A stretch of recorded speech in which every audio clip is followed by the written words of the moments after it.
थोड़ा आंसर की लाइएगा, वही पे टेबल पे होगा। गुड इवनिंग सभी को। खुश रहिए, खुश रहिए। क्या हाल है सभी का? बढ़िया।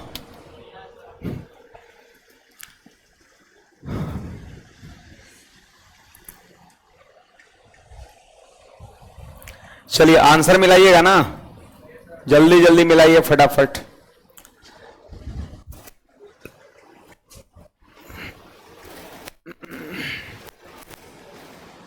इसमें आंसर टिक किया हुआ है। हाँ, आंसर मिलाइएगा, जिनका सही होगा उसको टिक करिएगा, गलत होगा छोटा सा साइड में काट देना है। देखिएगा 20 में आपका कितना सही हुआ। चलो पहला का डी, दूसरा का डी, तीसरा का बी, चौथा का सी, पांचवा थोड़ा सा इरर है ना? क्या आप लोग को नहीं लगा? सेक थीटा का मान निकालना था वहां पर, है ना? तो पांचवा का आंसर ए होगा, छठा का आंसर बी होगा, सातवां का आंसर ए होगा, आठवां का आंसर सी होगा, नौवां का आंसर नौवां का डी होगा, 10वां का बी होगा,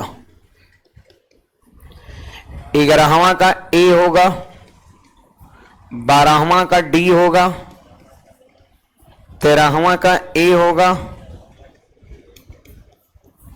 14वां का सी होगा, 15वां का डी होगा, 16 नंबर बी होगा, 17 नंबर का सी होगा, 18 नंबर का डी, 19 नंबर का डी, 20 नंबर का क्या है आप लोग का? बी आया। बी फॉर बिहार, बिहार अपना बिहार, भारत। मिला लिए सभी लोग? सब लोग मिला के गिनिए जरा क्या वो सही हुआ। 15 या 15 प्लस कितने लोग का है? जरा हाथ खड़ा करिएगा बस। अब बाकी 10 से ऊपर, 10 से ऊपर मैक्सिमम लोग का आया है। बहुत लोग तो संकोच आते हैं हाथ खड़ा करने में, है ना? या कोनो पेनवा खाली इसे उठाएगा इसे, है ना? चलिए तो आगे बढ़ते हैं, डिस्कशन को शुरू करते हैं, है ना? देखिएगा हमारा पहला सवाल आज का,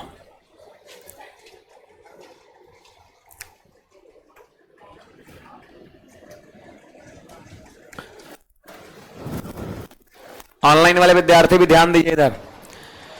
सवाल कहता है ज्ञानेंद्र और अरविंद की आयु का अनुपात 6:5 है, यदि उनकी आयु का योग 55 वर्ष है तो एक बात बताइए जी, ये ज्ञानेंद्र है, जी फॉर ज्ञानेंद्र और ए फॉर अरविंद्र, रेशियो दे रखा है 6:5। क्या 55 साल को इस रेशियो में आप बांट सकते हैं? कैसे बांटेंगे? तो 6 + 5 11, 11 रेशियो का मान 55, तो एक रेशियो का मान 5, एक रेशियो का मान 5 हो गया, तो 6 रेशियो का मान 30 और 5 पंचे 25। यानी जब 55 को इस रेशियो बांटे तो ज्ञानेंद्र 30 साल का और अरविंद 25 साल का। सवाल कह रहा है अब से 7 साल बाद उसका उम्र का रेशियो बताओ। तो सीधी सी बात है, 7 30 में जोड़ेंगे तो कितना हो जाएगा? 37, और 25 में 7 जोड़ेंगे तो 32, और यही हमारा आंसर हो जाएगा, क्योंकि और ये छोटा नहीं हो सकता है। Option number D. बढ़े आगे, सीधा सवाल है, ये प्रेजेंट टाइम का निकल गया, 7-7 साल दोनों में जोड़ दो, रेशियो बना दो, आंसर हो जाएगा। आइए क्वेश्चन नंबर 2 पर चलते हैं। देखिए जी क्वेश्चन नंबर 2, आप याद करो 2-4 सेट पहले भी एक क्वेश्चन इस तरह का था, है ना? 2-4 सेट पहले भी एक क्वेश्चन इस तरह का था। आइए, एक निश्चित कार्य को करने के लिए अजय और भरत एकांतर दिनों में काम करते हैं, अल्टरनेट डे में काम कर रहा है। एक दिन आपका कह सकते हैं भरत, तो एक दिन अजय, फिर भरत अजय, भरत अजय, भरत अजय, ऐसे। अब कहता है भरत पहले दिन काम शुरू करता है और अजय 32 दिन में अकेले काम पूरा करता है। फिर कहता है यदि काम, देखो ये अजय का समय दिया है 32 दिन की, अजय 32 दिन में अकेला काम पूरा करता है। 32 दिन काम करने का समय अजय का दे रखा है, भरत का दिया है क्या? नहीं दिया है। अब कहता है कि जब अल्टरनेटली काम करता है, भरत शुरू करता है तो काम 8 दिन में पूरा हो जाता है। इसका मतलब पहला दिन काम कौन करता है?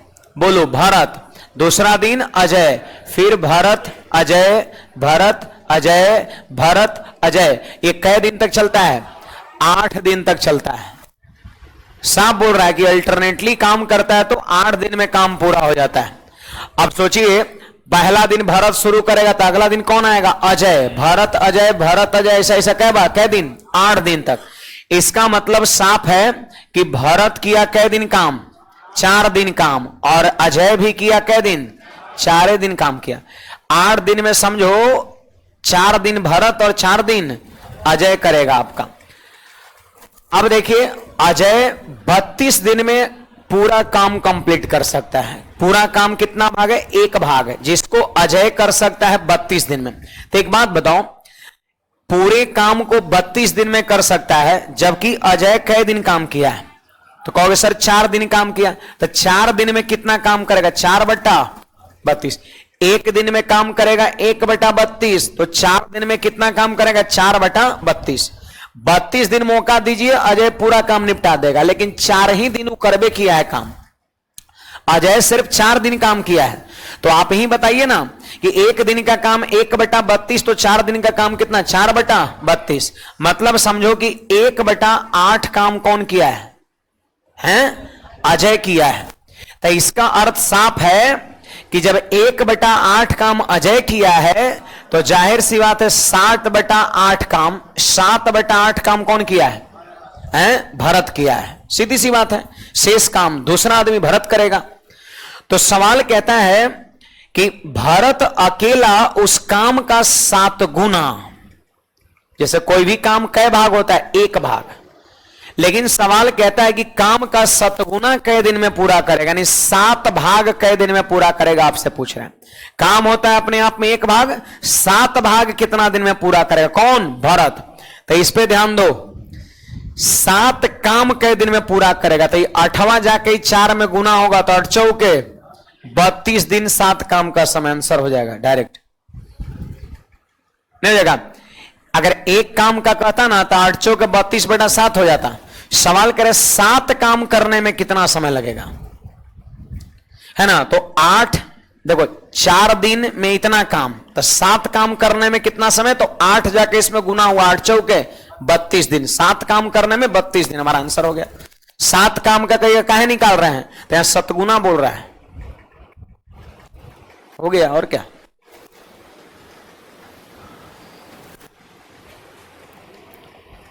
नहीं बुझाया?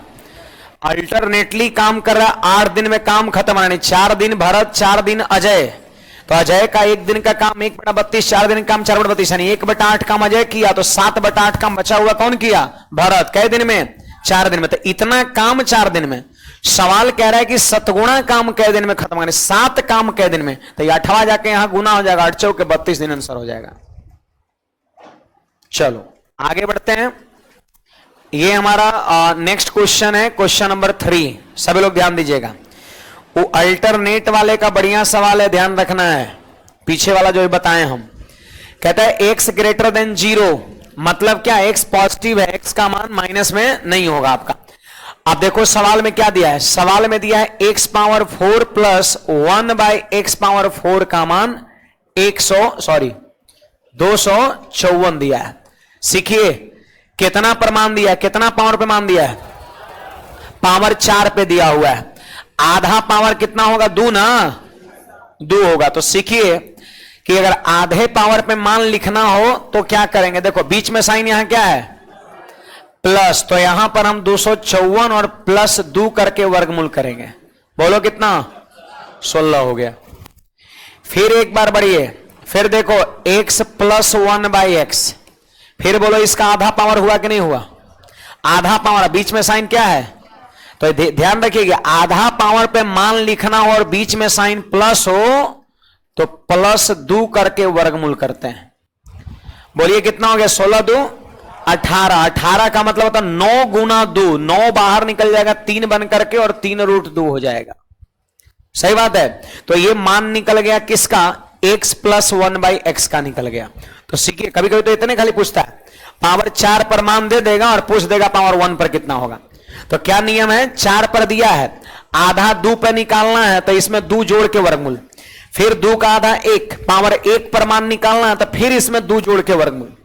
अब अगर पूछता कि x माइनस 1/x बताओ, अगर यहां माइनस का चिन्ह रहता तो क्या हो जाता? 16 में से 2 घटेगा 14, √14 हो जाता। घटा के 2 घटा के वर्गमूल, प्लस साइन रहेगा 2 जोड़ के वर्गमूल। तो पावर 4 से किस पे आए? पावर 2 पर। अब पावर 2 से फिर किस पे आए? 1 पर आ गए, यानी x प्लस 1/x का मान कितना? 3√2। अब हमसे देखो क्या पूछ रहा है, x power 5 plus 1/x power 5 कितना होगा? तो सुनिएगा, यहां पर x power 5 plus 1/x power 5 इतना बराबर देखो क्या होता है? x³ plus 1/x³ into x² plus 1/x² minus x plus 1/x। ये आना चाहिए, पावर 5 बराबर यही होता है। पावर 5 बराबर यही होता है। पावर 3 वाले को पावर 2 वाले को गुणा करो, गुना जब करेंगे ना तो पावर जुड़ जाएगा, 3 और 2 5, 5 का मान निकलेगा, है ना। बेस बराबर गुणा में पावर जुड़ता है, 3 2 5। अब माइनस क्या होगा? x plus 1/x। ये पावर 5 का है, ध्यान रखना है फॉर्मूला, ये चीज है। अब चलिए बैठा दीजिए, देखो जी, x प्लस 1/x का मान a, तो आपको आता है x³ प्लस 1/x³ का मान aq minus 3a, aq minus 3a, aq minus 3a। तो चलिए ना इसका क्यूब करिए सब लोग, इसका क्यूब करिए तो 3 का क्यूब कितना? 27 और √2 का क्यूब 2√2 यानी 54√2 हो जाएगा। aq माइनस 3a, अब 3 से इसमें गुणा करिए तो 3 3 जा 9√2, ये इसका मान हो गया। अब फिर इसका मान देखो यहां पर है कितना है? 16 है। इसका मान कितना है? 16। इसका मान कितना है? 3√2 है।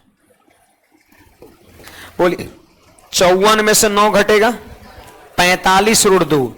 45√2 को 16 से क्या करना है? गुणा करना है ना। तो 45√2 को 16 से गुणा करना है, आंसर बी नंबर होगा। क्या बी ना होगा? अब देखो हम गुना नहीं कि हम इकाई अंक से पकड़े। अब देखिए 45 गुना 16 करेंगे तो सीधी सी बात इकाई अंक 0 आएगा। इकाई अंक 0 में से जब 3 घटाएंगे तो 7 ना आएगा। जैसे आप √2 को इग्नोर कर, देखो 54 में से 9 घटेगा 45। अब 45 गुना 16 करेंगे, इकाई अंक 0। 45 गुना 16 5 36 इकाई अंक 0।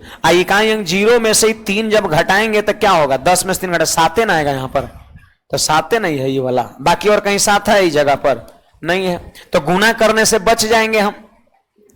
और लिख दीजिए, हम सीधे लिख देंगे 717√2 आंसर हो गया।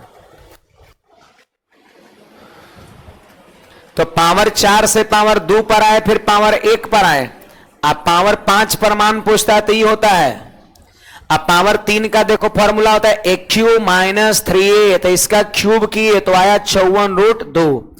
3a 3 को इससे गुणा करिए 9√2, है ना। अब इसका मान देखो यहां पर 16 और इसका मान ये वाला है 3√2। तो यहां हो गया 54 में से 9 घटेगा 45√2, यानी 45 गुना 16 इकाई अंक 0। और यहां कितना है? 3। तो 0 में से 3 घटेगा तो 7 आएगा। √2 तो रहिए जाएगा, ये तो रहिए जाएगा, 7 आएगा यहां पर। एक के जगह ये था तो मार दिया। कुछ कहना है किसी को? ये सब चीज सीखिए। कोई ऐसा नहीं होता कि पावर 4 का दिया है सीधे 5 में कोई फॉर्मूला नहीं होता है। ऐसा नहीं होता कि 4 दिया रहे और पावर 5 पे सीधे आ जाए आपका, है ना। ये सब चीज का जानकारी होना चाहिए। ये सब चीज आप मौखिक कर सकते हो कि 256 में 2 जोड़ दिया, 254 में 2 जोड़, 256 का वर्गमूल 16 में 2 जोड़ दिया 18 का वर्गमूल 3√2 आपका होगा। सीधे पहुंच गए यहां पर। अब फिर यहां क्या किया? बैठा दिए। अभ्यास खूब रहेगा तो जल्दी आपका हो जाएगा, लेकिन करना यही है, आप उसको मन में करिए, लिख के करिए।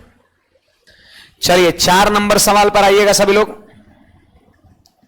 कहता है यदि वस्तु के विक्रय मूल्य को 324 रुपया बढ़ा दिया जाए, विक्रय मूल्य बढ़ाया जा रहा है 324 रुपया, तो एक दुकानदार को 16% का हानि के स्थान पर 20% का लाभ होने लगता है। लीजिए, पहले हो रहा था उसको 16% हानि, यानी 100 से 16 कम में बिक रहा था, अब होने लगा उसको 20% लाभ, यानी 100 से 16 ज्यादा में बिकने लगा। सोचने वाली बात है कि 100 से पहले 16 कम में बिक रहा था, अब 100 से 20 ज्यादा में बिक रहा है। क्यों? इतना रुपया बढ़ने की वजह से।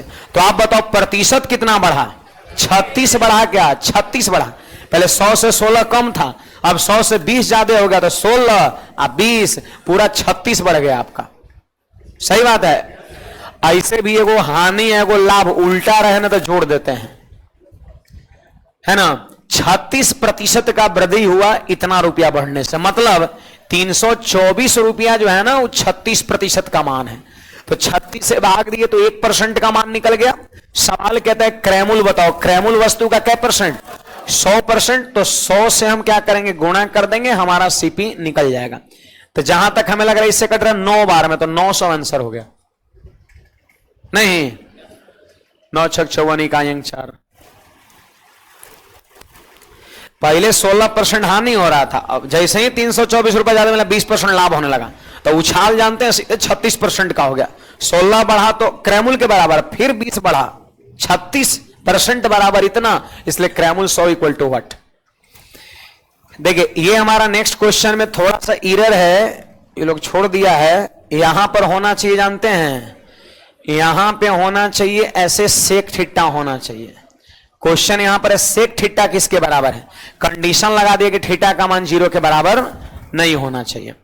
तो देखिए जी, यहां सभी लोग ध्यान दीजिए, sec theta plus tan theta बराबर 5। तो मैं आपको बता दूं कि sec theta minus tan theta का मान 1/5 होगा। आपको ये आना चाहिए कि सेक प्लस टेन और सेक माइनस टेन एक दूसरे का इनवर्स होता है, ये दोनों एक दूसरे का उल्टा होता है जी, जानकारी है। ये एक दूसरे का उल्टा होता है, सेक प्लस टेन और सेक माइनस टेन एक दूसरे का उल्टा होता है।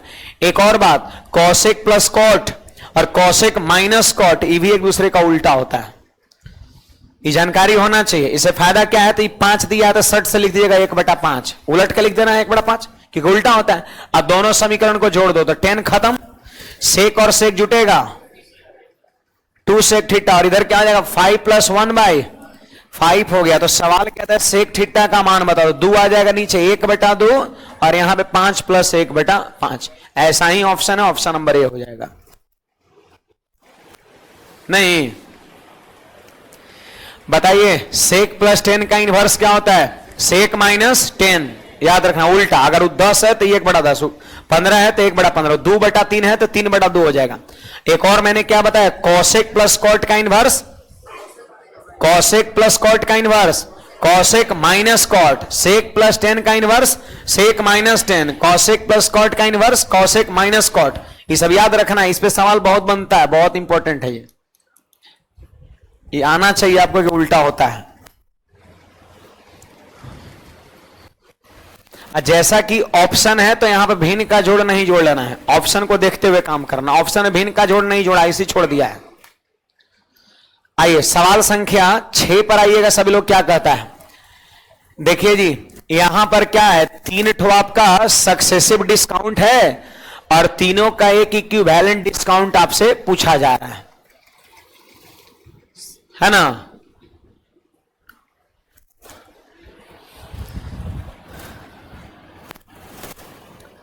15%, 20%, 25% की 3 क्रमिक छूटें प्रदान की जाती है, तो प्रतिशत में निवल छूट क्या होगी? देखो 15, 20, 25% दे रखा है, 3 गो छूट, कहता निवल छूट क्या है? एक बात बताइए, 15% का मान भिन्न में बोलिएगा 3/20, इसका मान 1/5, इसका मान 1/4। ये सब तो याद रखना है, 1/4, 25%, 1/5 इतना। अब मान लेते हैं याद नहीं है तो फिर 25% लिखना है, तो 25/100 करके काटिए, 1/4 वही आएगा, है ना। तो ये परसेंटेज है जिसका मान वो भिन्न में हो गया। अब देखो यहां पे लिख देंगे हम एमपी और यहां लिख देंगे एसपी। ये सब प्रतिशत डिस्काउंट है और डिस्काउंट अंकित मूल्य पर दी जाती है। तो याद रखिएगा नीचे वाला जो होता है ना वो एमपी होता है, ऊपर वाला जो है वो डिस्काउंट होता है। बोलो एमपी कितना 20। अब 20 में 3 का डिस्काउंट दिया गया तो एसपी कितना 17। एमपी कितना 5 में 1 का डिस्काउंट दिया गया तो 4। एमपी कितना 4 में 1 का डिस्काउंट दिया गया तो 3 हो गया आपका। सही बात है। 3 गो छूट का परसेंटेज है तो 3 बार रेशियो लिख दिए। 4 गो रहेगा तो 1 बार और बढ़ा देंगे, 5 गो रहेगा तो 1 बार और बढ़ा देंगे। अब इसको हम करेंगे गुना। लेकिन देखो गुना करने से पहले अगर इसमें कुछ कॉमन है तो आप जरूर काटिए। 4 4 कट रहा है और कुछ कट रहा है इसमें क्या नहीं, तब गुना कर दीजिए। 20 पंचे 100 और यहां 17 थी। इसका मतलब ये ओवरऑल आ गया, तीनों मिला करके ओवरऑल एमपी 100 और बिक रहा है कितने में 51 में। कितना कम है 49 कम है। इसका मतलब 49% डिस्काउंट। ये ओवरऑल आ गया। ऑप्शन नंबर कौन सा बी हो जाएगा। कुछ लोग चाहते हैं इफेक्टिव फॉर्मूला भी लगाए होंगे प्रभाव सूत्र वाला, कैसे बनेगा 2 बार लगाना पड़ा होगा। एक बार इन दोनों को और फिर इन दोनों से जो मिला उसको फिर इसके साथ, तो भी सही है। रेशियो मेथड भी आपका सही है। जनरली जानते हैं रेशियो जैसे टेढ़ा टेढ़ा अगर यहां परसेंटेज दे देता ना तो फिर प्रभाव सूत्र काफी कैलकुलेटिव हो जाता है। फिर वैसी स्थिति में फिर यही काम करेगा आपको। कभी कभी सवाल मैंने देखा कि 4 5 को दे देता है परसेंटेज, 4 को 5 को वाला भी पूछा गया आपके एसएससी द्वारा। 5 को प्रतिशत यहां से वहां तक लिख देगा। अब बोलेगा समतोला, वहां पे प्रभाव सूत्र 4 बार लगाना पड़ेगा, टाइम लग जाएगा। सबसे बढ़िया ये होता है कि झट झट रेशियो लिख दीजिए। अब बहुत कट भी जाएगा दोनों दने, छोटा छोटा डाटा मिल जाएगा, परसेंटेज कमी आप कर लीजिएगा। समझ में बात है। कुछ पूछना है बोलिएगा। आप भाई साहब समझ रहे हैं क्या को बना था है, दिखाइए इधर।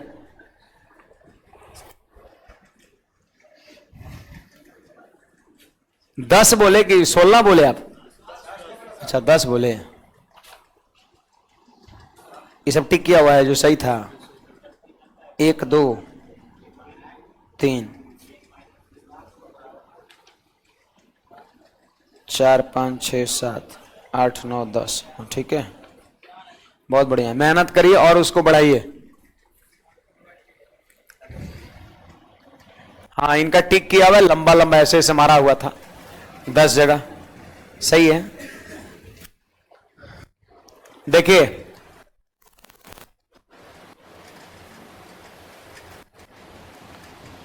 सवाल कहता है वैदिक की मासिक आय और व्यय के बीच का अनुपात 8:5 है ना।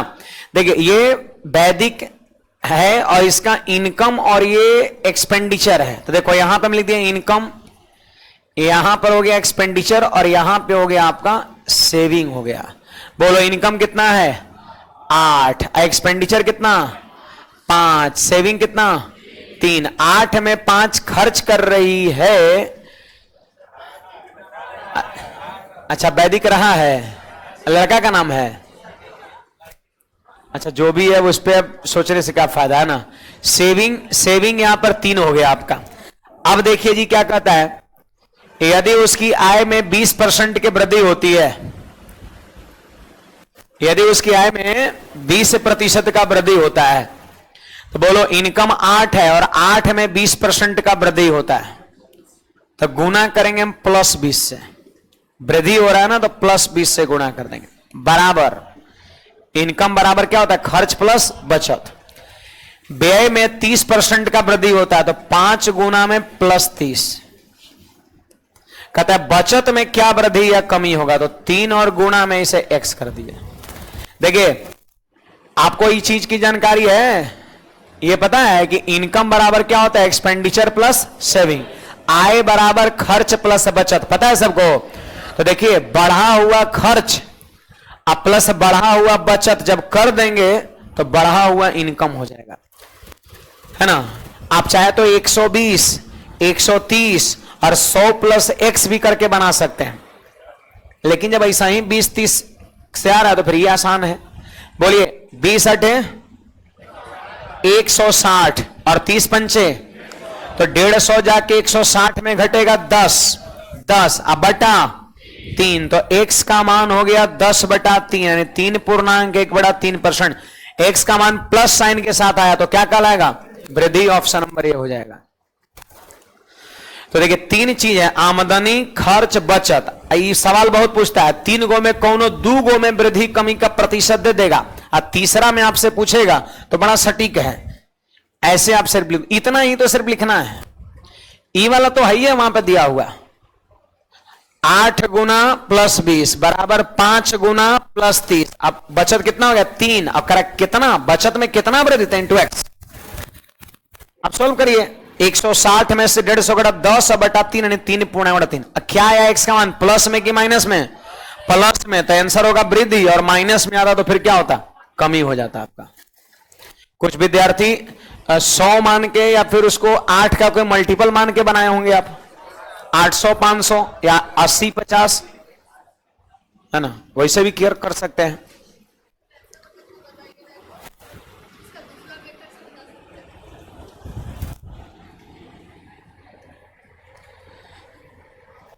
आप मान लो कुछ भी, जैसे इनकम को 800 मान लिए या 80 मान, 8 का कोई मल्टीपल ले लीजिए, मतलब जिसमें हम 20% या 30% थोड़ा इजीली बढ़ा सके। अब 8 का 16 ले लीजिएगा तो थोड़ा दिक्कत होगा।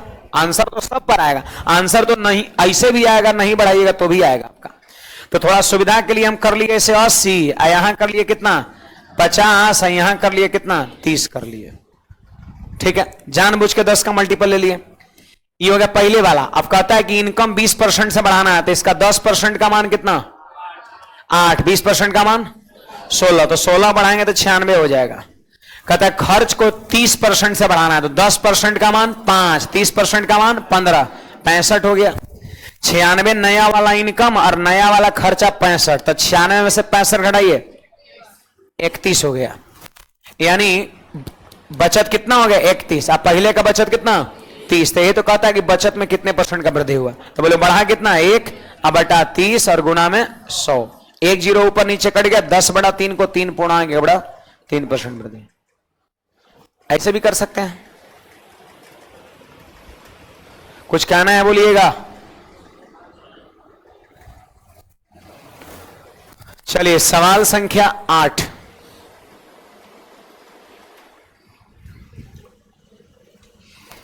सूरज क्या बोल रहे हैं भाई? सर क्वेश्चन तो बनता है बट टाइम लग जाता है। टेस्ट आदमी इसी के लिए तो मारता है। टेस्ट मारने से ये फायदा है आपका, स्पीड होगा और प्लस में आपका एक्यूरेसी। एक्यूरेसी बोले तो शुद्धता, मतलब एक अटेम्प्ट लिए सही सही बन जाए, कहीं मिस्टेक ना, और स्पीड बढ़ेगा। लेकिन ईमानदारी से मारिए, सेट को खोलिए तो आप 20 मिनट का आप टाइम एकदम फिक्स कर लो और उसमें प्रयास करना है कि 20 मिनट में ही हमको सारा सवाल लगा लेना है। हो सकता है 20 में 20 ना बने, लेकिन शुरू से लास्ट तक एकदम मतलब बारीकी से देख लेना है और उस 20 मिनट में आपका ध्यान इधर उधर नहीं होना चाहिए। पूरी शिद्दत से सेट लगाना है ना, तब जाकर के फायदा होगा, स्पीड बढ़ेगा आपका। और थोड़ा सा जो चीज ना बुझा रहा है उसका रिवीजन, क्योंकि जब मान लेते सवाल आप शुरू किए और कॉन्सेप्ट याद नहीं है तो सीधी सी बात वहीं तो आपका टाइम चला जाएगा। तो पहले तो आपको सब आना चाहिए और बाद फिर सवाल खूब मथिए, बार बार बनाइए, आपका मैथ को मथिए, तब जाकर का स्पीड बढ़ेगा। जैसे ही सवाल हमारे सामने आएगा, अब एक कॉन्सेप्ट हम भुला गए तो कलम यहीं पर रुक जाएगा। अब कलम रुक जाएगा, आप रुक गया लेकिन समय नहीं रुका, वो तो चल ही रहा है आपका, उसी में टाइम लग जाता है। तो हाँ, ये चीज आपका है। 8 नंबर सवाल कहता है 55 लीटर के मिश्रण में फलों का रस और पानी 4:1 के रेशियो में। सवाल कहता है मिश्रण अनुपात 2:1 बनाने के लिए कितना पानी मिलाना चाहिए, ऐसा कुछ यहां पे कह रहा है। तो ऐसा करिए ना, 55 को इस रेशियो में बांट सकते हैं धड़ से। अब बांटने में तो तनिक भी समय नहीं, कई हजारों हजार बार आप बांट चुके होंगे रेशियो में। 4 1 5, 5 से भाग दिए तो भाग लगा 11 बार में 11 चौके 44 और 11 है कम 11, यानी कह सकते हैं फलों का रस 44 लीटर है और पानी कितना है जी 11 लीटर है। कुछ नहीं किया, बस इसको इस रेशियो में बांट दिया, पता चल गया कि मिश्रण में कै लीटर फल का रस और कै लीटर पानी। कहता है कि मिश्रण का अनुपात इतना बनाना है, कहता है कितना पानी मिलाना होगा। सवाल कहता है कि कितना पानी मिलाना होगा, तो 11 लीटर आंसर नहीं हो गया। सवाल कहता है कि कितना पानी मिलाएं, यहीं पे नजर पड़ गया कि कितना पानी मिलाएं कि 2:1 हो जाए, मतलब एक रूट डबल हो जाए। अरे 2:1 का मतलब क्या है, ये डबल, तो 44 है। अगर कितना मिलाए कि इसका डबल हो जाए, तो आपको माथा नहीं काम कर रहा है कि 11 मिला देंगे तो 22 बन जाएगा, 22 का डबल हो जाएगा। और नहीं तो इसे बराबर करिए 2/1 है ना, यहां पर इसे 1 से लगा दीजिए, कितना पानी मिलाया जाए, अब बराबर कर दीजिए 2/1, और तब इसे सोल्व करके x का मान निकालिए। ऐसे भी 2 से कटेगा क्या बार में, 22 बार में, 11 घट गया, x का मान 11। तो ऐसे ही सोचो क्या यहां पे रखे कि इसका डबल हो जाए, तो 44 है, 11 तो 11 22 का डबल होगा, यानी मिलाया गया पानी 11 लीटर हो जाएगा। नहीं, आगे बढ़ते हैं। देखिए हमारा ये क्वेश्चन नंबर 9 क्या कहता है, सुनिएगा आप सभी लोग। सवाल संख्या 9, एक पुलिसकर्मी एक चोर का पीछा करता है और उससे 1250 मीटर आगे है। देखो भाई, चोर जो है, यहां ध्यान दीजिए, यहां पे आपका थीफ और यहां पे आपका पुलिस, पता है 1250 मीटर आगे चोर है। दोनों का नजर मिला, चोर भागना शुरू कर दिया तो सिपाही भी पीछा करना शुरू कर दिया। पुलिसकर्मी की जो चाल है ना वो 10 किलोमीटर पर आवर है, 10 किलोमीटर पर आवर है, और चोर की जो चाल है वो कितना है, 8 किलोमीटर पर आवर है। चोर भाग रहा है 8 से और सिपाही पीछा कर रहा है 10 से। देखो इससे इसका स्पीड 2 ही ज्यादा है, लेकिन ज्यादा तो है ना, कहीं ना कहीं जाकर के क्या होगा, आगे पकड़ ही लेगा आपका।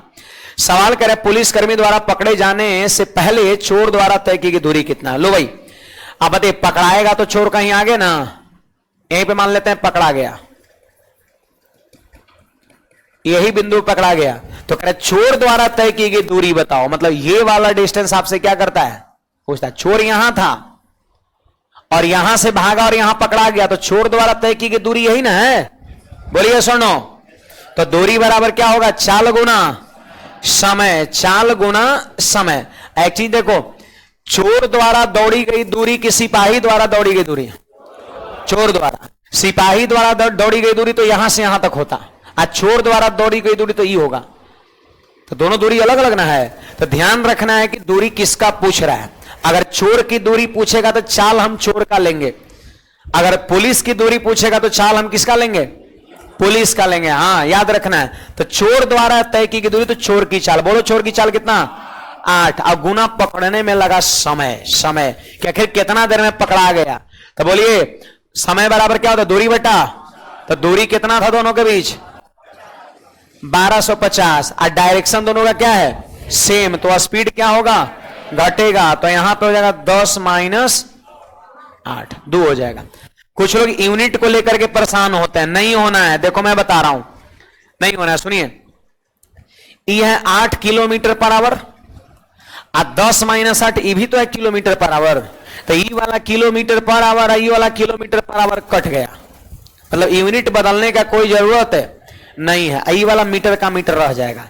तो बोलिए जी, ये 2 से कट जाएगा 4 बार में, इसको गुणा करो कितना, 5000 मीटर। अब 5000 मीटर को हम क्या कहेंगे, 5 किलोमीटर। ऑप्शन नंबर डी हो जाएगा आपका। ये चोर सिपाही वाला पहले भी पूछा करता है, कई एक सालों से पूछ रहा है, लेकिन इस बार 2023 में एसएससी द्वारा दबा के पूछा गया बहुत सारे शिफ्ट में। टोटल सवाल गिनिएगा तो हमको लगता है 25-30 से कम सवाल नहीं होगा चोर सिपाही वाला आपका, सब में लगभग यही करना है। तो ध्यान रखना है, जिसकी दूरी कहेगा उसी की चाल यहां बैठाते हैं। तो चोर की चाल बैठाएं तो चोर द्वारा तय की दूरी आया, अगर सिपाही की चाल बैठाएंगे तो सिपाही द्वारा तय की दूरी आएगा। यहां समय है तो समय बराबर क्या होगा, दूरी बटा चाल। दोनों के बीच का इनिशियल डिस्टेंस कितना था, 1250। डायरेक्शन दोनों का सेम है तो स्पीड घटा के लिखेंगे, 2 से कट गया 4 बार में, गुणा करिए 5000 मीटर मतलब 5 किलोमीटर।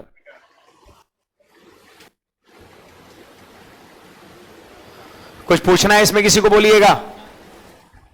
आप भाई साहब पीला शर्ट वाले, समझ रहे हैं आप, शर्ट देख रहे हैं, नहीं पता है कौन सा कलर का पहन के आए हैं, कहां पर ना बुझाया? यहां। सबसे पहले तो देखो सवाल यही कहता है कि चोर जो है सिपाही से 1250 मीटर आगे है ना। मतलब चोर जो है यहां से भाग रहा है 8 के स्पीड से और सिपाही यहां से पीछा कर रहा है 10 के स्पीड से। दोनों के बीच का स्टार्टिंग में कितना गैप था? 1250। अब दोनों जो है पकड़ा पकड़ी कर रहा है तो डायरेक्शन क्या हुआ? सेम। और डायरेक्शन सेम है, स्पीड क्या होगा? घटेगा। अब बताइए सिपाही चोर को यहां थोड़ी ना पकड़ेगा, ये भी भाग रहा है, ये पीछा कर रहा है, नहीं कहीं आगे पकड़ेगा। मान लेते हैं बिंदु पर पकड़ा गया तो कह रहा जहां पकड़ाया वहां तक चोर कितना दूरी तय किया है, कितना दौड़ करके पकड़ा गया चोर। तो चोर यही से ना दौड़ना शुरू किया था, यहां पकड़ा गया तो ये वाला दूरी पूछता है। चोर कितना दौड़ा ये पूछ रहा है, चोर द्वारा तय की दूरी पूछता है। तो याद रखो यहां चोर की चाल लेंगे, कितना? 8। और गुना में पकड़ने में लगा समय, तो समय बराबर होता है दूरी अब बटा चाल। डायरेक्शन सेम है तो स्पीड को घटा के लिखेंगे, अपोजिट रहता तो जोड़ देते। ऐसे चोर सिपाही वाले में अपोजिट रहबे नहीं करेगा। तो सिपाही दौड़ेगा क्या? सिपाही यहीं खड़ा हो जाएगा, आ जाओ इधर, आ जाओ, पकड़ लेते हैं, है ना। अब इसको काट दिए 2 बार में, 4 बार में, गुणा किए 5000 मीटर और 1 मीटर में 1000, 1 किलोमीटर में 1000 मीटर, तो 5000 मीटर में 5 किलोमीटर। देखिए ये सवाल हमारा अगला क्या कहता है, सुनिएगा सभी लोग। कहता है निम्नलिखित है सारणी 6 कारखाने द्वारा निर्मित मिठाइयों की संख्या को प्रदर्शित करता है। देखिए जी, कहता है वर्ष 1998 में कारखाने PQR में निर्मित मिठाइयों, 1998 में कौन कौन?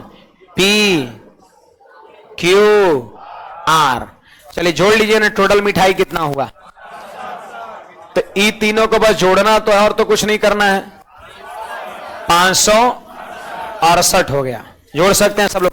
फिर कहता है कि उसी वर्ष वही STU में निर्मित मिठाई होता है। STU मतलब इन तीनों को जोड़ना है, जोड़िए।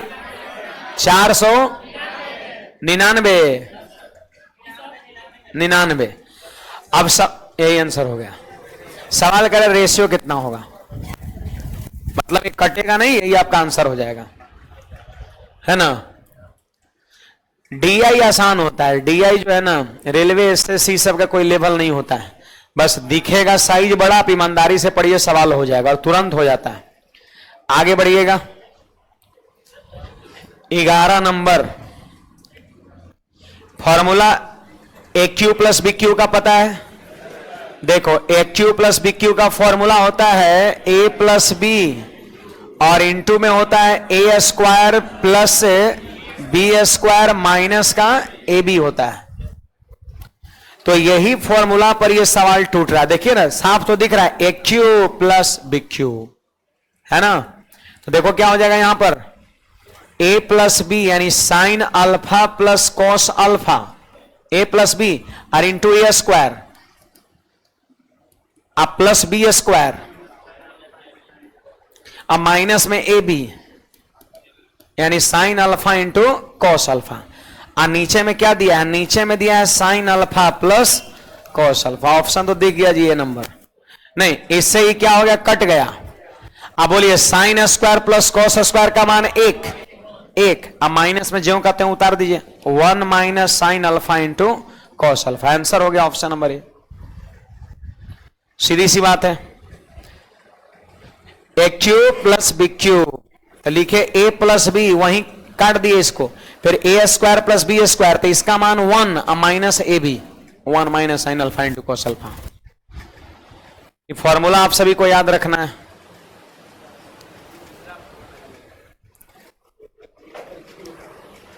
चलिए आगे बढ़ते हैं। ये देखिए हमारा 12 नंबर सवाल क्या कहता है जी सभी लोग। Question number 12, Ranu, sorry 1 minute इधर करने दीजिए इसको। रानू 12 सेंटीमीटर व्यास, बोलो व्यास है 12 तो त्रिज्या कितना? आधा होता है 6, और ऊंचाई कितना है भाई? 21 है। बेलनाकार बोतल में स्कूल में पानी ले जाती है, कहीं रानू मंडल तो नहीं ना है, तो स्कूल क्यों जाएगी, है ना। इकोनो विद्यार्थी है, बच्ची है ना, स्कूल जा रही है, जिसका रेडियस और हाइट दे रखा है। कह रहा उस पानी की मात्रा निर्धारित कीजिए जो वह बोतल में ले जा सकती है। मतलब सीधी सी बात है, बोतल में जो पानी है, पानी की मात्रा मतलब समझो आयतन है, वॉल्यूम बोतल का। तो बोतल बेलनाकार है, तो बोलिए बेलन का आयतन का फॉर्मूला क्या होता है? पाई आर स्क्वायर एच। मान बैठाइए, पाई का मान 22/7, आर का मान 6 तो 6 का स्क्वायर, एच का मान 21, 7 से कटेगा 3 बार में, है ना। तो 22 दिए 66 या फिर 36 दिए 108 को 22 से गुना कर दो, है ना। तो हो जाएगा आपका 2200 और 22 8 176 और 2376। अच्छा यूनिट डिजिट से मिल रहा है, हाँ ठीक है, इकाई अंक से मिल रहा है 6 आपका। हमने ऑप्शन नहीं देखा है ना। ऐसे भी 22 को 100 से गुणा करेंगे 2200 और 22 8 176 और जोड़ देंगे तो 2376 हो गया। इकाई अंक 8 दूना 16 6। तो सीधी सी बात है, यहां पर आपसे आयतन पूछा जा रहा है, बोतल में कितना पानी ले जाएगी आयतन। अब सवाल जानते हैं बहुत लोग, इसको अभी देखे और इसको ओके कर दिए कि तो हो गया हमारा क्लियर, है ना। जबकि फॉर्मूला उनको याद नहीं है, फॉर्मूला हम लिखे थे, अगर आप बैठा के आंसर निकाले, अब मान भी लिए मन मन की तो हो गया। हुआ कहां है ये फॉर्मूला? पायर स्क्वायर एच आपको जब याद रहेगा तब हुआ है। नहीं सबको नहीं करें है ना, कुछ लोग को तकलीफ लगता है, नहीं सबको नहीं करे। देखो इस चीज से हम भी गुजरे हैं, है ना। ये चीज जो है ना, जैसे हम यहाँ पे बताएं तो यहाँ पे आ गया 8 दूना 16 इकाई 6 और मार्क एकदम बड़ा खुशी खुशी शर्ट से आगे निकल जाएगा, मन में ठान लगी तो हो गया। और जबकि उनको याद नहीं है पायर स्क्वायर बेलन का था। ये अभी हो सकता है, अभी देखे तो हो सकता है 10-20 मिनट याद रहे, फिर उसके बाद कहानी सोडा, है ना। तो ये चीज आपको याद करना है ना। और एक चीज आप जान लो, कोई भी लगभग कोई भी आप एग्जाम दे रहे हो, मेंसुरेशन से वो सवाल एडवांस मैथ में रहबे करता है आपका। ट्रिगोनोमेट्री से ना रहेगा, ज्योमेट्री से मेंसुरेशन पक्का रहता है। कई एक एग्जाम आपका है जिसमें एडवांस मैथ में सुनिएगा कि एक चैप्टर है खाली मेंसुरेशन, वो जरूर रहता है ना। अब मेंसुरेशन का फॉर्मूला आपको ध्यान रखना पड़ेगा, फॉर्मूला धीरे धीरे याद करिए। ये क्वेश्चन क्या था? एकदम फॉर्मूला बेस्ड क्वेश्चन है, नहीं याद रहेगा तो सवाल नहीं बनेगा, और याद है तो सबसे आसान यही सवाल है। ये देखिए सवाल क्या कहता है कि एक्स वाई जेड और एल एम आर चिन्ह किसका है? सर्वांगसम का है, सर्वांगसम का है। देखो अगर सिर्फ ऐसे रहे तो समरूप का चिन्ह, अब बराबर के ऊपर में ऐसे रहे तो सर्वांगसम हो गया आपका, है ना, कॉन्ग्रुएंसी का, कॉन्ग्रुएंट। अब सवाल में कहता है कि m plus x plus P बताओ, ऐसा यहां पे फोटो दे रखा है। सुनिए मेरी बात को, देखिए जब दो त्रिभुज सर्वांगसम होता है तो संगत भुजाएं बराबर होती है, अनुपातिक नहीं। अनुपातिक तो समरूप में, बराबर होती है यहां पर सीधे बराबर। अब कहोगे सर संगत भुजा कैसे कैसे पहचाने? तो देखो यहां से नहीं, यहां से घबरा देगा, नहीं पता चलेगा, यहां से पता चलेगा। एक्स वाई शुरू वाला दूगो लिए तो यहां शुरू वाला दूंगा एल एम, यहां से देख के भुजा संगत भुजा पकड़ा जाता है, हमेशा याद रखिएगा। यहां से कोई जरूर नहीं, ऐसा नहीं सोचना कि सर ई वाला इसके बराबर होगा। यहां फिगरवा टेढ़ घुमा देता है, एगो सीधे देगा वो टेढ़ कर देगा, टेढ़ तो ये है उसका दूसरा रहता है तो नहीं पकड़ाएगा, और सीधा सीधी रहता है तो पकड़ा भी जाता है। जैसे सोचता है इसके बराबर ही, इसके बराबर ही, इसके कभी कभी जानते हैं नमवा बदल के लिख देता है विद्यार्थी एग्जाम हॉल में, इसके बराबर ही कर लेता है, इसके बराबर ही कर लेता है, इसके बराबर ही कर लेता है। अब आंसर लाता है वो रहता है ऑप्शन में, लेकिन वो गलत रहता है। तो कैसे पकड़ाएगा एडजेक्ट? तो एडजेक्ट पकड़ाएगा यहां नाम के आधार पर, जो लिखा होगा सवाल वहीं से आप एडजेक्ट पकड़ सकते हैं। सुनिए एक्स वाई के बराबर कौन? L M. अब यहां ढूंढिए एक्स वाई कौन है? एक्स वाई का मान 2m + 1, और उधर एल एम देख के बोलो, एल एम देखो उधर, देखो ई वाला जो है कहां उसके बराबर है, ऐसे पकड़ाएगा, ऐसे घबरा जाएगा, इसके बराबर वो कैसे हो गया? उसका जवाब यहां पर है। तो एल एम बराबर 5, तो बोलिए एक जाके घटेगा तो 4 और 2 से कट जाएगा तो बोलो m बराबर 2 हो गया। अब फिर देखो, फिर पीछे वाला 2 को लीजिए, वाई जेड बराबर एम आर, वाई जेड देख के बोलिए एम आर 8, सुनिएगा, ये 2 जग घटेगा 6, 2 से 3 बार में, तो P बराबर 3 हो गया। अब देखो इसको छोड़ छोड़ के, अब एक्स जेड इधर एल आर, तो एक्स जेड बोलिए कितना है, एक्स जेड 7 है, एल आर बोलिए 2x माइनस 1, तो 1 जाके जुटेगा 8, 2 से कट जाएगा 4 बार में, तो x बराबर 4। अब x का मान 4, p का मान 3 और m का मान 2, जोड़ने को बोल रहा है, तो 4 3 7 2 9, ऑप्शन ए हो जाएगा आपका। बढ़िया सवाल है। ये फिगर जो है घुमाए हुए है, ये जानकारी होना चाहिए कि शुरू वाला 2 को यहां लेंगे तो यहां भी शुरू वाला 2, यहां पीछे वाला 2 को वाई जेड लेंगे तो यहां पीछे वाला एम आर, सब बराबर होगा। जब 2 त्रिभुज सर्वांगसम होता है तो भुजाएं क्या होती है, बराबर होती है, संगत भुजाएं बराबर होती है, कॉरस्पॉन्डिंग साइड्स बराबर होता है। कुछ कहना है बोलिएगा।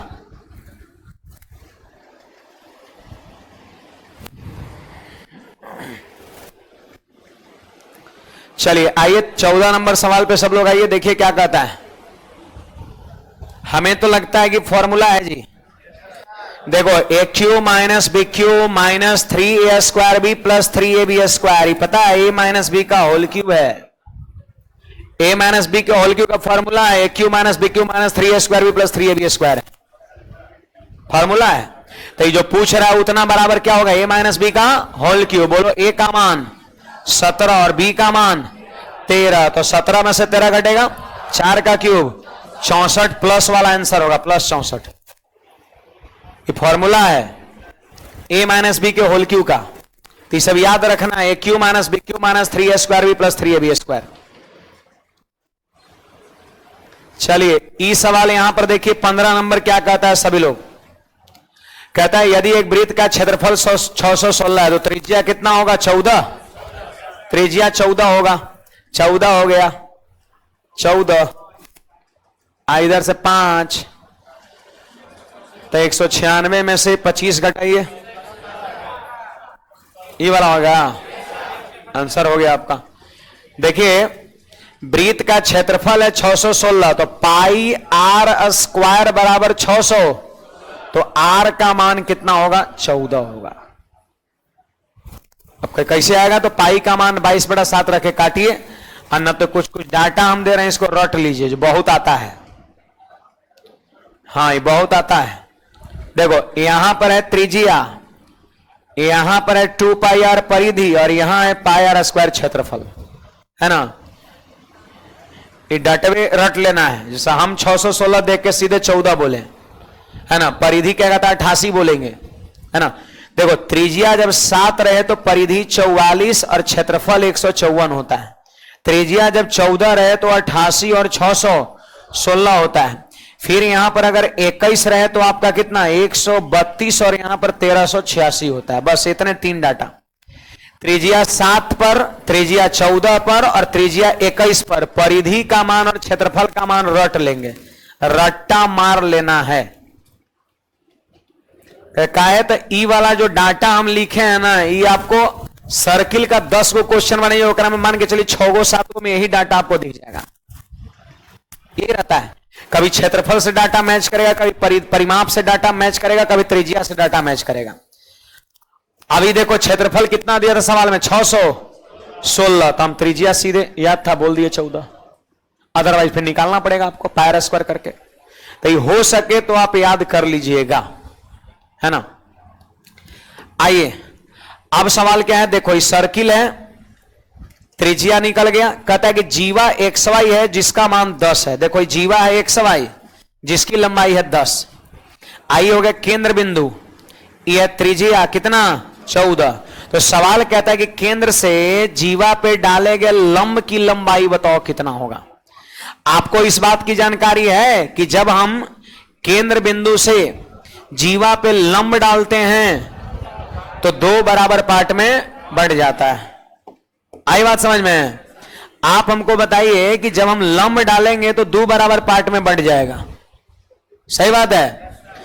तो आप देखो यहां पर पूरा 10 है तो कितना आधा हो जाएगा, 5 हो जाएगा आपका, हैं कितना हो जाएगा, आधा 5 हो जाएगा। ये जानकारी होनी चाहिए कि जैसे ही लंब डालेंगे दो बराबर पार्ट में बढ़ जाता है, पूरा 10 का आधा 5। अभी निकालना है हमको कि लंब की लंबाई बताओ, तो अंडर रूट कर्ण का स्क्वायर माइनस आधार का स्क्वायर, ये समकोण त्रिभुज बन गया जी। इसका कर्ण है, आधार है, लंब निकालना है, तो अंडर रूट कर्ण का स्क्वायर 196, आधार 5 है, 5 का स्क्वायर 25 बराबर अंडर रूट 171 हो जाएगा। D number. केंद्र बिंदु से जीवा पे डाला गया लंब जीवा को दो बराबर पार्ट में बांटती है, यह सर्किल का प्रॉपर्टी है। तो पूरा 10 था तो आधा 5 कर दिए, कर्ण दिया है, आधार दिया है, लंब पूछ रहा है, तो निकाल लिया अंडर रूट कर्ण स्क्वायर माइनस आधार स्क्वायर। ट्रिपलेट यहां पे नहीं है, जो आप ट्रिपलेट, एक जो स्टैंडर्ड ट्रिपलेट होता है जिसको आप याद करते हैं वो नहीं है, ऐसे ट्रिपलेट तो है। अब यहां पे देखो 14, 5 और रूट अंडर 171, क्या है? ये तीनों ट्रिपलेट है, लेकिन एक स्टैंडर्ड ट्रिपलेट जो हम लोग याद करते हैं वो चीजें नहीं है, तो सीधा वाला नहीं है, टेढ़ा वाला है, ये कह सकते हैं। ट्रिपलेट तो समकोण जहां आ गया वहां ट्रिपलेट हो ही करेगा आपका, वो तो फिक्स है। आइए 16 नंबर सवाल देखिएगा।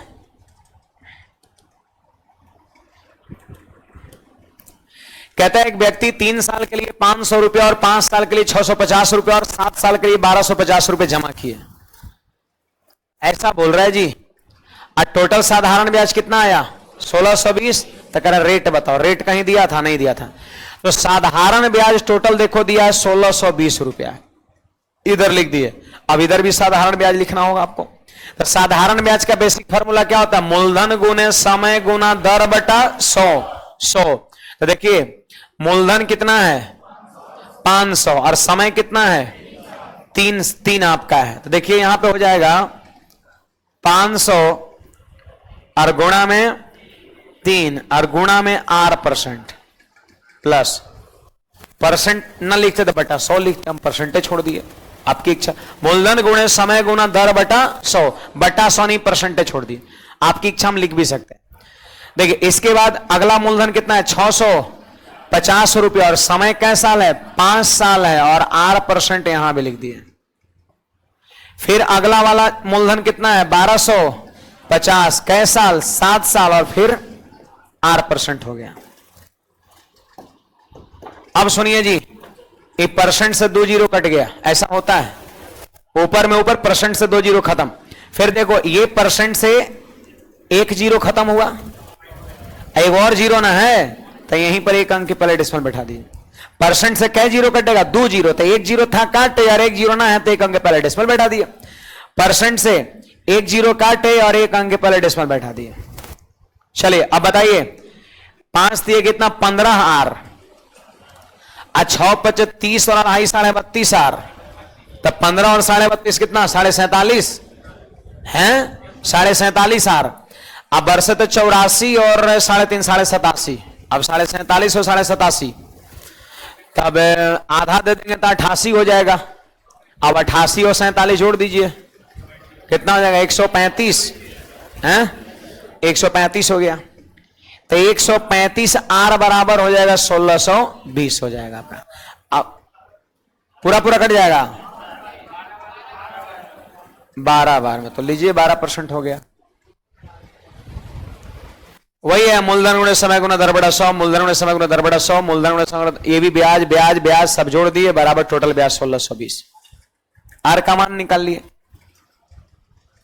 नहीं बुझाया? ये थोड़ा मौखिक कम कर लिए, 5 दिए 15 R, ऐसा लिख लो। देखिए 6 × 30, अब 5 को आधा से गुना करेंगे 2.5 और तो 32.5 R। अब बरसे तो 84 और 7 गुना आधा 3.5 और 87.5 R। यही सबको जोड़े हैं तो आया है 135 R। इससे 12 बार में कट गया, R बराबर 12%। देखिए हमारा ये नेक्स्ट क्वेश्चन क्या कहता है, सुनिएगा सभी लोग। 8 चौक 32, 6 आंसर हो गया जी, नहीं हो गया। 8 के विभाजता का नियम, 8 के विभाजता का नियम, 8 के विभाजता का नियम मतलब लास्ट का 3 अंक 8 से पूरा पूरा कटना चाहिए, है ना। नजर बस पड़ा घटाने पर अब 8 से कट जाए, है ना। तो सवाल समझ में आ गया, घटाने पर मतलब क्या घटाएं कि 8 से कट जाए। 8 का नियम याद है तो लास्ट का 3 अंक देखेंगे। बोलो लास्ट का 3 अंक क्या? 300। अगर लास्ट का 3 अंक कट गया तो समझो पूरी संख्या 8 से कट गया। ये 8 के रूल होता है, किसी संख्या का आखिरी 3 अंक 8 से यदि पूरा पूरा कट रहा हो तो समझो पूरा संख्या 8 से कटेगा। तो लास्ट का 3 अंक देख के बोलिए क्या है? 326। कहता है कि इसमें क्या घटाए कि 8 से कट जाए। तब 8 से भाग दो 8 चौके 32, 32, 32, 32, 32, 32। अगर 6 घटा देंगे तो यहां क्या बन जाएगा? 32 के बाद 0। क्या 8 से नहीं कट जाएगा? 8 से कट जाएगा आपका। तो घटाई जाने वाली जो संख्या है वो हमारा कितना हो जाएगा? 6 हो जाएगा। सोचिए कि यहां पर हम क्या रखें, क्या घटाएं कि आखिरी का 3 अंक 8 से कट जाए। 326 8 से कट रहा था? नहीं कट रहा था। भाग दीजिए 8 चौके 32, अच्छा ज्यादा हो जा रहा था, डिस्टर्ब कर रहा था। तो फिर क्या करेंगे? 6 को निकाल देंगे तो यहां हो जाएगा 0, 8 से कट जाएगा। तो घटाई जाने वाली संख्या 6। अगर इस क्वेश्चन में आपसे पूछता है कि क्या जोड़े, 2 हो जाता। क्या जोड़े कि 8 से कट जाए तो 8 चौके 32। अब आपको नहीं लग रहा है कि अगर यहां 8 होता तो 8 से कट जाता। तो 8 कब होता? जब आप 2 यहां पर जोड़ते। तो जोड़ी जाने वाली संख्या के लिए आंसर 2 और घटाई जाने वाली संख्या के लिए आंसर 6 आपका होगा। 8 का विभाज्यता का नियम होता है, ऐसा नहीं कि पूरा भाग देना है, नहीं, सिर्फ आखिरी का 3 अंक।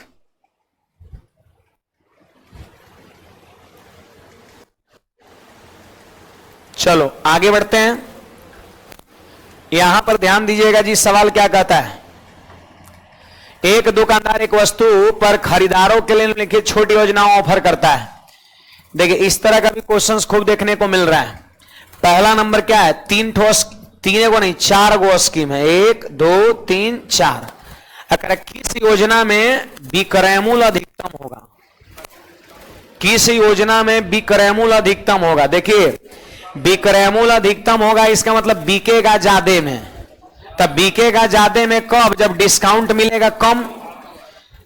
विक्रय मूल्य ज्यादा कब होगा? सामान ज्यादा कीमत पर कब बिकेगा? जब दुकानदार उस पर डिस्काउंट कम देगा। सही बात है। तो कहता है कि किस योजना में विक्रय मूल्य सबसे ज्यादा है? तो विक्रय मूल्य अधिकतम का मतलब होता है, मतलब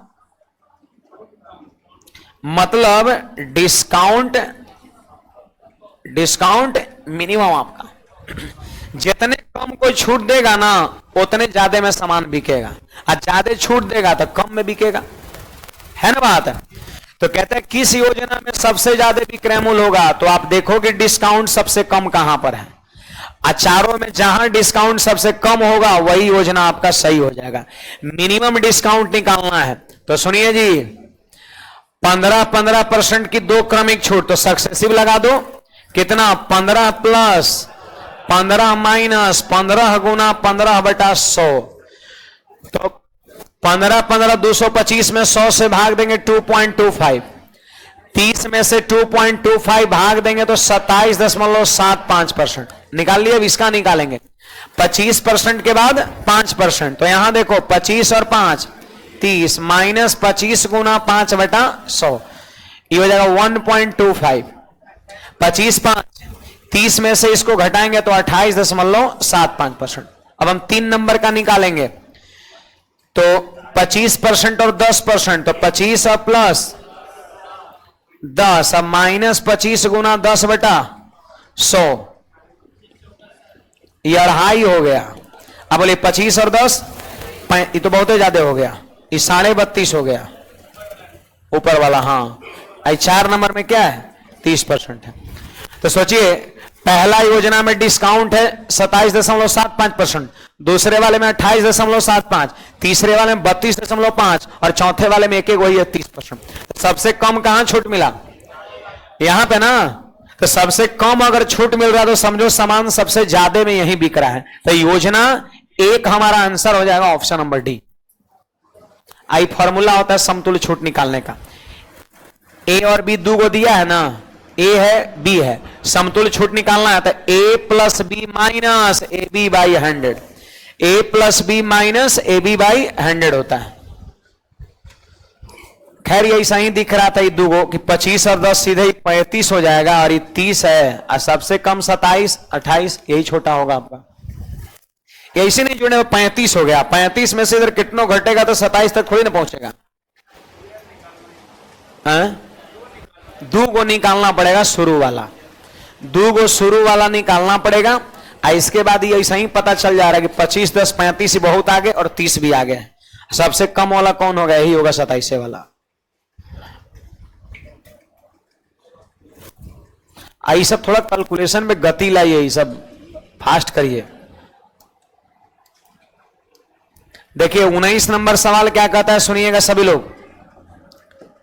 सवाल संख्या 19, यदि दो संख्याओं का लस और मस इतना और इतना है तो इन दो संख्याओं का मध्यानुपाती कितना है? एक बात बताइए जी, आपको इस चीज की जानकारी है कि पहली संख्या गुना दूसरी संख्या बराबर लस गुना मस। ये पता है आपको? पहली संख्या गुना दूसरी संख्या बराबर लस गुना मस हो जाएगा। तो देखिए यहां पर लस 12 है और मस 2 है, तो कितना हो जाएगा? 24 हो गया। क्या हो गया? 24। पहली संख्या और दूसरी संख्या का गुणनफल हो जाएगा 24। सही बात है। अब क्वेश्चंस में क्या कहता है? क्वेश्चंस में कहता है कि मध्यानुपाती बताओ क्या है। दो संख्या का मध्यानुपाती क्या रहेगा? तो अंडर रूट पहली संख्या गुना दूसरी संख्या। है जानकारी? ए और बी भी क्या है? दोनों संख्या ना है, यहां भी पहली दूसरी संख्या ही है। तो मध्यानुपाती का फॉर्मूला होगा under root A B. Under root A B आपका होगा। तो देखिए ये अंडर रूट पहली संख्या गुना दूसरी संख्या, तो कितना इसका गुणनफल है? तो सीधे ही 24 से बैठा दीजिए ना, यही तो है ए बी, गुणनफल है संख्या का। तो सीधे यहां 24 बैठाओ। 24 का मतलब 4 गुना 6, 4 गुना 4 बाहर निकल जाएगा 2 बन करके, 2 रूट 6 हमारा आंसर हो गया। मध्यानुपाती का फॉर्मूला क्या होता है? अंडर रूट ए गुना बी। ए गुना बी मतलब ए और बी दोनों संख्या होता है। संख्या का जरूरत है, गुणनफल से काम हो जाएगा। हाँ, संख्या एडजेक्ट नहीं निकलेगा, संख्या का 2-3 गो प्रकार निकलेगा। जय गो पेयर बनेगा उतने टाइप का संख्या निकलेगा। अगर pair 3 go, number of pair पढ़े एलसीएम में, नंबर ऑफ पेयर युग्म की संख्या बताओ। तो अगर युग्म सपोज 4 गो बनेगा तो संख्या भी 4 तरह का बनेगा। इसमें कौन लेना है क्लियर नहीं है सवाल में। चलिए हमारा ये सवाल संख्या 20 सभी लोग ध्यान दीजिएगा। इसमें जीडी का भी फॉर्म वगैरह फिलअप किए हैं कुछ लोग, क्या अभी कहां किए हैं, मतलब करने वाले हैं। देखिए बस 15-20 सेकंड। देखिए एसएससी जीडी 2024 को टारगेट करते हुए आपका टेंटेटिव डेट दे रखा है, आपका 24 नवंबर को फॉर्म आएगा एसएससी का कैलेंडर में, है ना। लगभग आपका 50-55 हजार के आसपास वैकेंसी का नोटिफिकेशन है। मे भी भविष्य में आपका बढ़ भी सकता है आपका, ठीक है। 24 नवंबर से फॉर्म फिलअप किया जाएगा, ये आपका संभावित डेट आपका है ना। अब ऐसा नहीं है कि फॉर्म जब फिलअप किया जाएगा तब तैयारी शुरू करेंगे। कोई अभी से तैयारी शुरू कर लिया है और कोई 24 तारीख से फॉर्म भर के तब शुरू करेगा, तो आप खुद सोच सकते हैं कि इसका सिलेक्शन होगा, इसका होगा, उसका होगा, एकदम लग जाना है ना। तो एक मैंने मैथ्स और रीजनिंग का स्पेशल जो है एसएससी जीडी 2024 को टारगेट करते हुए मैं वर्दी बैच करके मैंने नाम यहां पे लाया है, बैच नाम दिया वर्दी बैच, है ना। ये बैच आपका 21 सितंबर से स्टार्ट हो रहा है। पिछले बार भी आपका 2022 वाले में मैंने एक बैच दिया था मैथ्स रीजनिंग का, और काफी सारे विद्यार्थियों का उसमें सिलेक्शन हुआ है, काफी सारे, आपका ये का प्रूफ है कि हुआ है ना। तो आप जो इसमें आप बुक जब इसमें आएगा ना, बुक पे सारा काम हो गया है ना, उसमें खुद आप देख लीजिएगा, सबका फोटो वगैरह हर चीज आपका लगा हुआ है। मैंने टेलीग्राम में नोटिस भी डाला था कि जिनका सिलेक्शन हुआ है वो एक व्हाट्सएप पर वो सारा चीज अपना भेज दीजिए, है ना। तो बहुत सारे विद्यार्थियों का और बहुत सारे लोगों ने भेजा है आपका, है ना। तो सब इसमें लगवा देंगे, छपवा देंगे आपका, है ना। तो देख लीजिएगा खुद, वही उसका प्रूफ रहेगा। बाकी जो है 21 तारीख से आ रहा है, और जिनको भी करना है, अगर मान लेते हैं फॉर्म फिलअप करना है तो आज ही से लग जाइए, वो इंतजार मत करिए कि आएगा तब शुरू करेंगे, ये गलत है आपका। ये ऑफलाइन भी है ऑनलाइन भी है। अगर ऑनलाइन करेंगे तो इसकी फीस सिर्फ रखा गया 299, कंप्लीट मैथ, कंप्लीट रीजनिंग आपका 299। अब प्लस में 10 गो आपका फुल लेंथ टेस्ट भी लास्ट में आपका होगा। मेहनत जो है आपका एकदम बारीकी से किया जाएगा, समय भी दिया जाएगा इसमें। आपका टाइमिंग रहेगा देखो 12 बजे से 2 बजे तक आपका, दोपहर में 12 से 2 डेली आपका रहेगा। 7 दिन क्लास चलता है, टारगेट 5 दिन नहीं चलता है, 7 दिन। सैटरडे संडे वाला हो सकता है 4-4 घंटे का रहे आपका, ठीक है, पूरा मत दिया जाता है आपका। तो 299 आपका ऑनलाइन है। ऑफलाइन अगर आप कंबाइंड जुड़ेंगे तो 650 आपका है दोनों में। अब ऐसे है 5500 रुपया है ना, लेकिन सिलेक्शन लेना है, कंबाइंड ही जुड़ना है। एक और चीज है इसमें देखो, 100% हम ही नहीं कह रहे हैं, लेकिन हो सकता है आपको लास्ट में हम हिंदी भी आपको पढ़वा दें, हो सकता है। अब जैसे टीचर की तलाश है, अगर बिहेवियर एक बढ़िया टीचर है ना, तो अगर हो जाता है तो फिर आपको हिंदी भी हम इसमें पढ़ा देंगे, और ये पूर्णतः आपका निःशुल्क रहेगा। जिनका एडमिशन इसमें रहेगा उनको ऑनलाइन भी मिल जाएगा, ऑफलाइन भी मिल जाएगा। समझ आ रहा बात? तो जिन्हें अगर टारगेट है तो जरूर इसमें जुड़िए। नामांकन स्टार्ट है, ऑफलाइन में बैच फुल होने से अपना ले लेंगे। बहुत सारे विद्यार्थी इसमें जुड़ रहे हैं, है ना, ठीक है। बाकी हम 20 नंबर पे आते हैं। एक और चीज है देखो, अगर आपके कोई ऐसे मित्र हैं जो रीजनिंग अगर पढ़ना चाहते हैं, रीजनिंग तो कल से सुबह में 9 बजे नया बैच शुरू हो रहा है। 2-3 क्लास आपका डेमो है, 2-3 क्लास 4 क्लास आकर के पढ़ सकते हैं। रीजनिंग का कल से सुबह में 9 बजे, है ना, 2-3 क्लास डेमो आकर के आप कर सकते हैं। फिलहाल देखिए 20 नंबर, इनलेट पाइप ए और बी एक खाली टैंक को 1.5 घंटे में भर सकते हैं, जबकि आउटलेट पाइप सी अकेला खोला जाता है। तो पूरी तरह से भरे टैंक को 4.5 घंटे में खाली कर सकता है। समझिए जी, ए और बी जब दोनों मिल जाता है तो 1.5 घंटे में टंकी को भर सकता है। इनलेट पाइप है, और जबकि सी है आउटलेट पाइप, उस 4.5 घंटे में भरी हुई टंकी को खाली कर सकता है। अब फिर कहता है जब केवल पाइप ए और सी को एक साथ खोला जाता है तो 6 घंटे में भर जाता है। किसको? ए और सी को। ए और सी को खोलते हैं तो 6 घंटा भर जाता है। तो इसके बाद क्या कहता है जी, इसके बाद कहता है खाली टैंक को भरने के लिए पाइप बी द्वारा लिया जाने वाला समय, यानी बी का समय हमसे क्या करता है, पूछता है। तो चलिए यहीं पे हो जाएगा। एक बात बताओ, 1 अंक के पहले डेसिमल है ना, यहां भी 1 अंक के पहले डेसिमल है। देखो यहां भी 1 अंक के पहले डेसिमल बना लिया। अब करिए लसा, बोलिए थोड़ा समय के लिए डेसिमल को भूल जाओ। 15, 45 और 60, 15, 45, 60 का लसा 180, 180 इसका लसा हो गया, 180 लसा हो गया।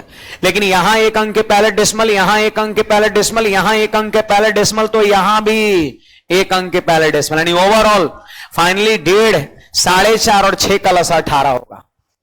समझे? वो लसा करने के लिए वैसे किया गया, सबका जाति समान किया गया।